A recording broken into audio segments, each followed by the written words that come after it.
You arrive at the tram stop and glance at the display, expecting the next vehicle soon. So you settle in and wait, assuming the schedule is still on track. But the minutes pass and nothing arrives. The platform begins to fill, and the delay starts to feel unusual. Then suddenly, two vehicles appear almost at the same time, one right behind the other. After a long gap, they show up together. That pattern feels inefficient, as if the system lost control of its own rhythm. So, why do trams sometimes bunch up instead of staying evenly spaced? The reason is that spacing depends on timing, not just movement. Every stop takes a slightly different amount of time, and those small differences slowly accumulate.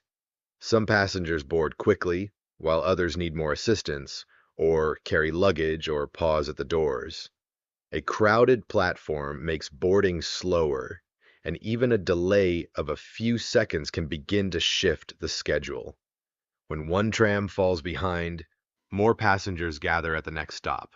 That makes boarding take longer, which creates an even larger delay. Meanwhile, the vehicle behind encounters fewer passengers and moves through each station more quickly.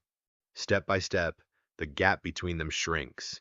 Eventually, the second tram catches up to the first. What looks like poor coordination is often the result of a simple dynamic. Small delays attract more demand, and more demand creates larger delays. In transport systems, reliability depends less on speed than on maintaining consistent spacing. Because once the rhythm breaks, vehicles do not spread out again on their own. They cluster.